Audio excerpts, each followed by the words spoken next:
বন্ধুরা কেমন আছেন? আশা করি সবাই ভালো আছেন। আজকের ভিডিওটা কিন্তু কৃষক বন্ধুদের জন্য খুব গুরুত্বপূর্ণ, কেননা সরকার দিতেছে সাবসিডিতে কৃষিকার্য করার জন্য মেশিনারি।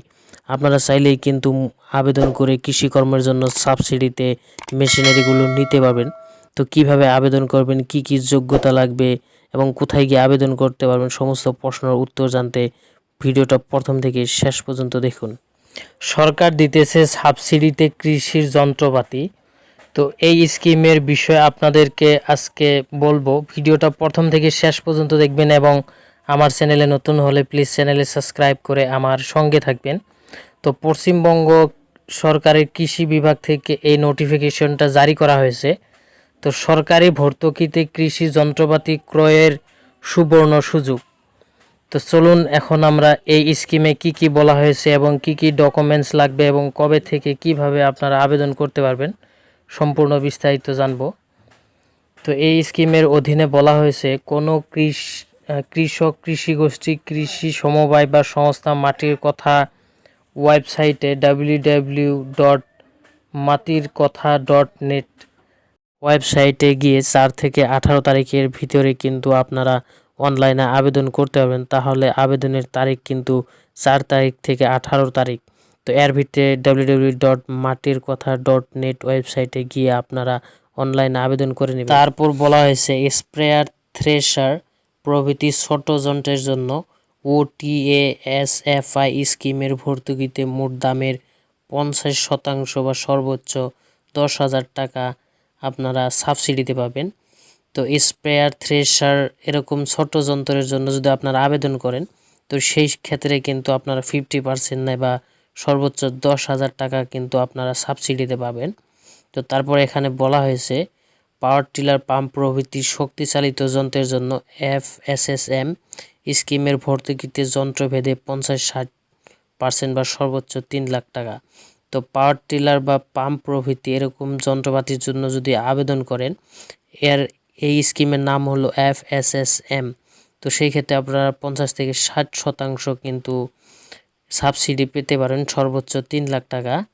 তারপরে বলা হয়েছে কম্বাইন হারভেস্টার, ট্র্যাক্টর, সমৃদ্ধি কৃষি যন্ত্র ভাড়া কেন্দ্র CHC স্কিমের ভর্তুকি প্রকল্প ব্যয়ের 40% বা 8 লাখ থেকে 1 কোটি টাকা। ব্যক্তিগত উদ্যোগে সর্বাধিক ভর্তুকিতে 16 লাখ ও সংস্থানগত উদ্যোগের সর্বাধিক ভর্তুকিতে 1 কোটি টাকা। যদি আপনি ট্র্যাক্টর নাইবা সেরকম কোনো যন্ত্রের জন্য আবেদন করেন, তো সেই যন্ত্রগুলো যদি আপনারা ভাড়া দিতে চান, তাহলে যদি সেই স্কিমে আপনারা আবেদন করেন, স্কিমটার নাম হলো CHC। তো এই স্কিমের জন্য আবেদন করলে আপনারা সর্বোচ্চ 40% কিন্তু আপনারা সাবসিডি পাবেন। তো তারপর বলা হয়েছে অনলাইনে পূরণ করা আবেদনপত্রের ছাপানো প্রতিলিপি সমস্ত প্রাসঙ্গিক নথি সংশ্লিষ্ট FSSM ও OTASFI এর ক্ষেত্রে জেলা CHCর ক্ষেত্রে কৃষির কারণে জমা দিতে হবে। তো আপনারা এই 3টা স্কিমের ভিতরে যে কোনো একটা স্কিমের যদি আবেদন করতে চান, তাহলে কিন্তু কৃষি অফিসে আপনাদেরকে এই কাগজপত্রগুলো কিন্তু জমা দিতে হবে, সংশ্লিষ্ট নথিপত্র যেগুলো লাগবে সেগুলো সহ। তারপর বলা হয়েছে কৃষি যন্ত্রের সর্বাধিক ক্রয় মূল্য পশ্চিমবঙ্গ এগ্রো ইন্ডিয়া কর্পোরেশন লিমিটেডের নির্ধারিত মূল্যর অধীনে হবে না।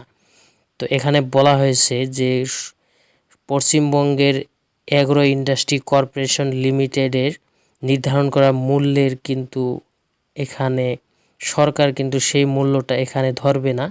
তারপর বলা হয়েছে পাওয়ার টিলার ও সোলার পাম্প নিতে আগ্রহী কৃষকের 1 একর জমি মালিকানা থাকতে হবে। যারা পাওয়ার টিলার নিতে চান তাদের ক্ষেত্রে কিন্তু খুব কমে 1 একর মাটি কিন্তু তার নামে থাকতে হবে। তারপর বলা হয়েছে আবেদনপত্র মঞ্জুরি হওয়ার 15 দিনের মধ্যেও কিন্তু সোলার পাম্পেরও মিনি ডল মিলের জন্য 45 দিনের মধ্যে নির্ধারিত কৃষি যন্ত্রের নথিভুক্ত ডিলারের কাছ থেকে কিনে সংশ্লিষ্ট নথি সহকারে ব্লক কৃষি কারণে জমা দিতে হবে। তো আবেদন করার পর যখন অ্যাকসেপ্ট হবে তার 15 দিনের ভিতরে কিন্তু নথিপত্র সহ আপনাকে কৃষি অফিসে কিন্তু কাগজপত্রগুলো জমা করতে হবে।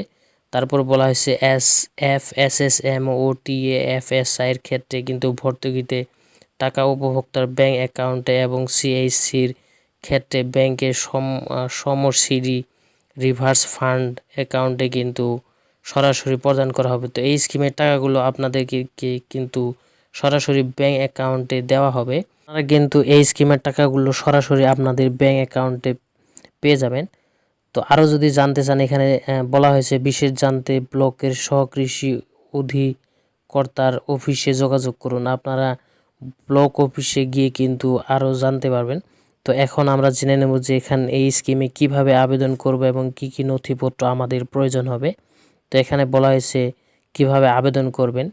কৃষি দপ্তর পশ্চিমবঙ্গ সরকারের ওয়েবসাইট www.matirkatha.net ওয়েবসাইটে গিয়ে অনলাইনে আবেদন করা যাবে। তো আপনারা চাইলে কিন্তু www.matirkatha.net ওয়েবসাইটে গিয়ে অনলাইনে আবেদন করতে পারবেন এই স্কিমের জন্য। তো তারপরে বলা হয়েছে আবেদনের সময়সীমা। আবেদনের তারিখ হলো আপনার 4 নভেম্বর থেকে 18 নভেম্বর। তো এর ভিতরে কিন্তু আপনারা www.matirkatha.net ওয়েবসাইটে গিয়ে আপনাদের অনলাইনে ফর্ম পূরণ করতে হবে। তো তারপর বলা হয়েছে পত্র কোন কোন প্রকারের জন্য গ্রহণ করা হবে। তো এখানে 3টা স্কিম কিন্তু আছে। প্রথম স্কিমটা হলো FSSM, তারপর OTA, SFI, তারপর CSC। তো FSSM যেটা হলো কৃষি যান্ত্রিক ক্রয়ের জন্য আর্থিক অনুদান প্রকল্প। তো OTA SFI হলো ক্ষুদ্র কৃষি যন্ত্রপাতি ক্রয়ের জন্য এককালীন ভর্তুকি প্রকল্প। তারপর হলো CAC কৃষি যান্ত্রিক ভাড়া কেন্দ্র স্থাপনের জন্য ভর্তুকির প্রকল্প। তো এই 3টা প্রকল্পের ভিতরে আপনারা যে কোনো একটা প্রকল্পতে আবেদন করতে পারবেন আপনাদের ইচ্ছা অনুযায়ী। আপনারা অনলাইনে ফর্ম ভরার সময় সেখানে আপনারা দিয়ে দিবেন। তারপর বলা হয়েছে ফর্ম পূরণের সময় প্রয়োজনীয় তথ্য যা লাগবে। তো ফর্ম পূরণের সময় লাগা তথ্যপাতিগুলো আপনাদেরকে বলতেছি। প্রথমে লাগবে আপনাদের ভোটার কার্ড নাম্বার, তারপর লাগবে আধার নাম্বার, তারপর লাগবে মোবাইল নাম্বার। তারপর বলা হয়েছে প্রত্যেক আবেদনকারীর জন্য ভোটার কার্ড নম্বর, আধার নম্বর এবং মোবাইল নাম্বার আলাদা হতে হবে। 2 জন আবেদনকারীর ক্ষেত্রে এই 3টি তথ্যের মধ্যে কোনো একটি মিল থাকলে কিন্তু তারা রেজিস্ট্রেশন করতে পারবে না।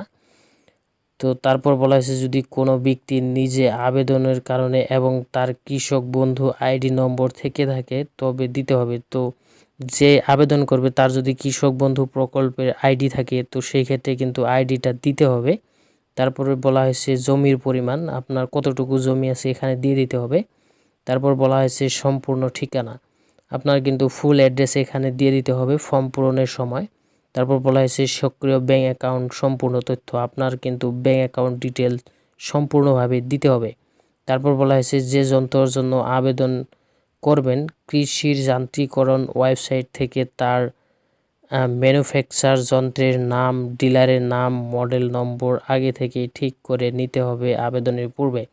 আপনারা যে আবেদন করবেন কোন যন্ত্রের জন্য, কোন মেশিনের জন্য আপনারা আবেদন করবেন সেই বস্তুটা কিন্তু আপনারা প্রথমেই যান্ত্রিকরণ ওয়েবসাইটে গিয়ে তার নাম, তারপরে ডিলারের নাম, মডেল নাম্বার এগুলো কিন্তু কালেক্ট করে ফর্ম পূরণের সময় কিন্তু দিয়ে দিতে হবে। তারপর বলা হয়েছে আবেদনকারী ভোটার কার্ড ও ব্যাংকের পাসবইয়ের প্রথম পাতা চেকের ছবি কিন্তু জেপিইজি বাই জেপিজি করে 200 KB সাইজে আপলোড করতে হবে।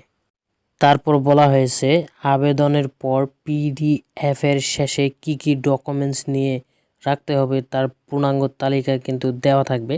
তো আবেদন করার পরে যে ফর্মটা আপনি পেয়ে যাবেন সেই ফর্মে কিন্তু উল্লেখ থাকবে যে আপনাকে কি কি কাগজপত্র নিয়ে কৃষি অফিসে গিয়ে জমা করতে হবে। এই ছিল পশ্চিমবঙ্গ সরকারের কিন্তু ভর্তুকিতে যন্ত্রপাতি কেনার নতুন স্কিম। আমি আশা করি ভিডিওতে আপনাদেরকে একটা ভালো ইনফরমেশন দিতে পারছি। তো ভিডিওটা যদি ভালো লাগে তাহলে প্লিজ আমার চ্যানেলে সাবস্ক্রাইব করবেন এবং ভিডিওতে লাইক করে আমাকে ভিডিও বানানোর জন্য উৎসাহিত করবেন। ধন্যবাদ।